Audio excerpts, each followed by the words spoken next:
You know, I think the number one thing is that it's a funny play.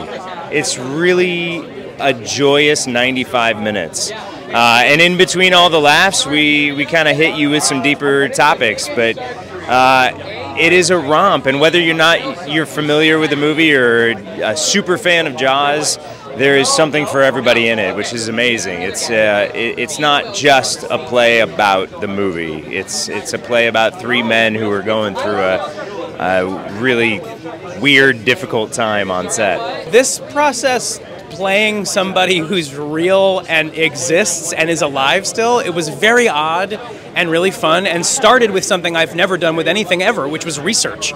I really wanted to find accuracy, and I wanted to find like a real way to represent this guy in this time, and so it was a ton of research, ton of watching, ton of reading, I have the great privilege of knowing certain people that actually knew him when, so I got to ask certain stories, and so through that, started with some mannerisms and the sort of the vocal qualities and things like that.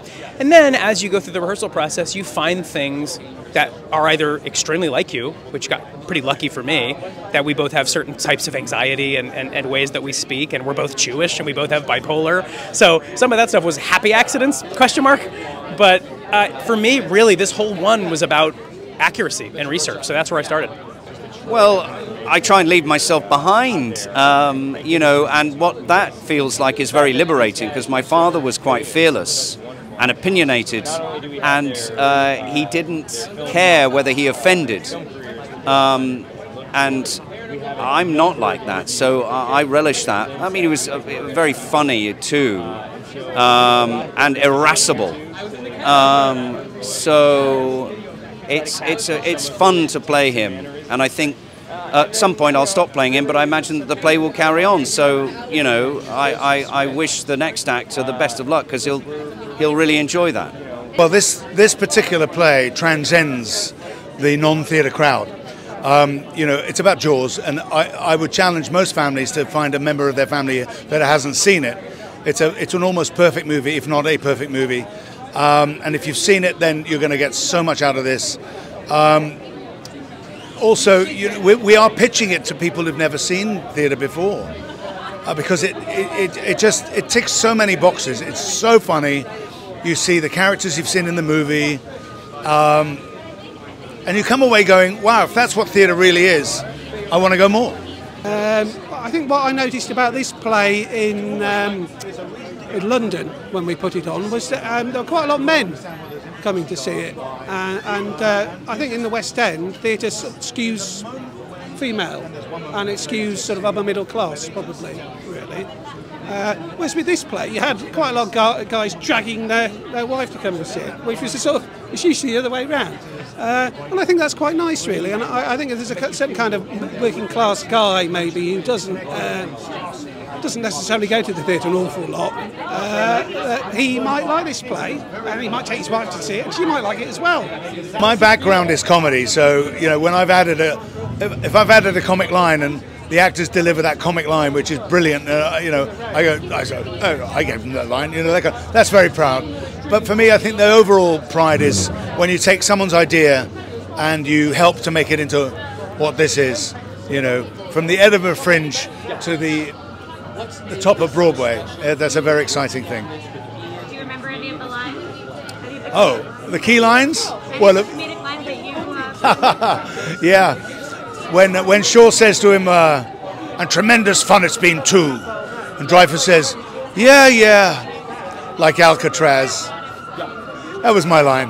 What was his role that I love? I mean, I think it's pretty undeniable. Mr. Holland's Opus is one of the better films in the world. I also do love the one he won the award for, which is The Goodbye Girl. I mean, it's a pretty classic one. So probably one of those two. And Jaws. Come on, all that jazz. I mean, Roy Scheider as Bob Fosse was just brilliant. But I mean, what an illustrious career that he had. I mean, he's just phenomenal. Marathon Man, and I'm going to draw a total blank on his entire resume that I had memorized like 5 minutes ago. But he was such a phenomenal actor, and the fact that I get to bring them to life is just it's a gift, really. That's a great question. I subscribe to both the MLB and NBA kind of passes that you get to watch kind of all the games. I would just have my headphones on and I'd be watching either a basketball game or a baseball game. Hopefully it would be an Oklahoma City Thunder game where they're winning. Go Thunder. Thunder up. My favorite way to pass the time really is spending time with my kids. I mean, I love going home and being able to play with them and getting them ready in the morning for daycare and whole day. Well, I mean, the 4-month-old doesn't really have a set plan for the day at the moment, so, but it's, you know, just being with my family, spending as much time as I can with them. I do Wordle. Oh my God, well, to be truthful, it would be my father and my uncle. Those are my two big inspirations. They both died when I was very young, and I just wish they could be here now. My father was a concert violinist at the New York Philharmonic, and my uncle was Richard Burton, the famous actor. And both were my inspirations. If they could see me now, I think they'd be very proud. Well, go for it, you know, even if you think it's a bad... I thought this was a terrible idea. But, you know, and obviously the first draft wasn't brilliant either. So, you know, from a bad idea can be a good idea. Get people around you whose artistic judgment you trust to give you an extra view on it. And just do it, you know. There's a lot of important things that need to be said that aren't being said. And then there are a lot of important issues that aren't being explored. And it's a safe space to do it. So I say be brave, be fearless, go for it.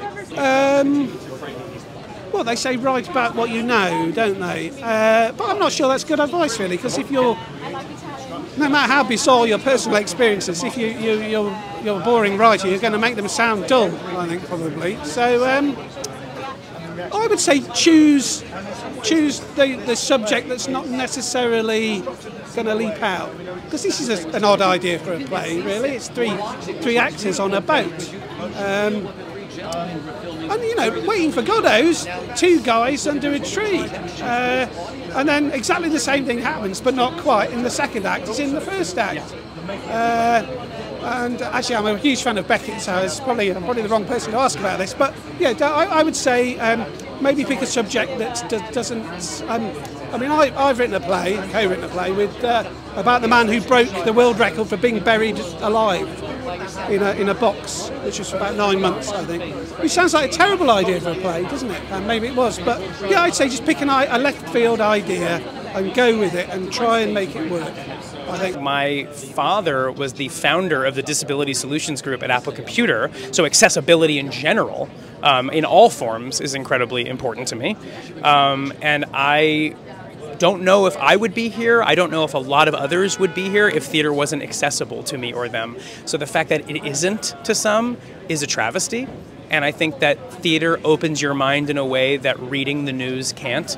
And I think that in a time that we're living in right now, theater teaches people how to think outside the box, and boy, could we use some of that. The arts are essential, period. End of story. I mean, it is, you know, thankfully organizations like TDF exist to make it accessible for everybody, because without the arts, we don't have a mirror held up to society, and we hope that, I mean, it just enriches lives left and right and makes everything better. You know, I like to think that what we do is important, and I really think that it is. Please come and see The Shark is Broken. You won't regret it.